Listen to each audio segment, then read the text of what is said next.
I was checking the thermometer when I froze. Standing inches from the station's red steel door was a massive polar bear. In 20 years up here, I've never seen one this close. She wasn't attacking, she was waiting. Her head hung low, breath steaming in the brutal cold. When she looked up, her black eyes didn't show aggression. They screamed for help. Terrified but driven by instinct, I opened the door. She didn't charge. She stumbled in and collapsed on the warm vestibule floor. Up close, she was a wreck, ribs showing through matted frozen fur, shaking violently. Then I saw her belly. It was huge. She was pregnant, full term, and clearly dying. I recognized her. Just weeks ago, she was the queen of the coast, healthy, strong. Now, a ghost. Suddenly, her body seized. A low groan of pain filled the room. Labor was starting, but she was too weak to push. If I did nothing, this station would become a tomb for 3 souls. I'm no vet, but I had to try. The first cub was stuck. With trembling hands, I helped pull him out. He slid into my palms, a tiny, wet, lifeless ball. No breath. No movement. Panic set in. I grabbed a towel and rubbed him hard, mimicking a mother's tongue. Come on, little one. Breathe. A tiny squeak broke the silence. He was alive.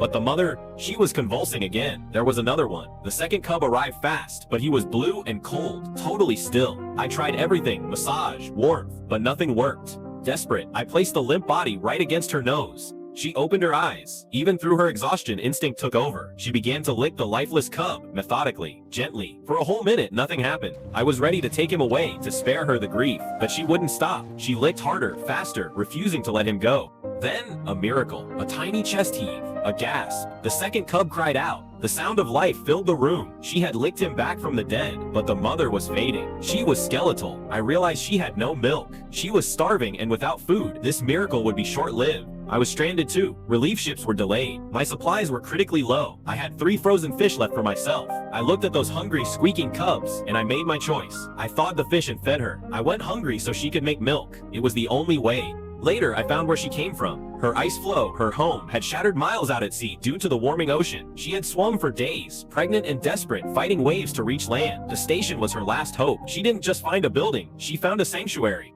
Days turned into a week. The cubs opened their eyes, tiny, blurry black buttons. They grew fluffy and white, stumbling over each other. The mother regained her strength, her fur cleaning up, her gaze softening. We lived side by side, a man and a bear family, sharing warmth in the freezing dark.